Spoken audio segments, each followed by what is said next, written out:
Hi guys! Welcome to my vlog. So for today, nasa loob kami ng sasakyan. Galing sa Apo Church, nag-visit kami. Sobrang daming tao. Di na ako nag-vlog doon. After Apo Church na malengke, ako bumili ng ulam namin. Makikita dito sa vlog, nasa daan palabas ng Angeles City. Bali, pauwi na kami ng San Fernando, Pampanga.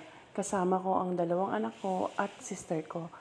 Mahihayin sila guys, kaya di sila nagpakita, kaya nag-voice over na lang ako. Iba na ang Angeles now. Marami ng building at naggagandahan. Bali, yun lang update ko sa vlog. Maraming salamat. Bye-bye!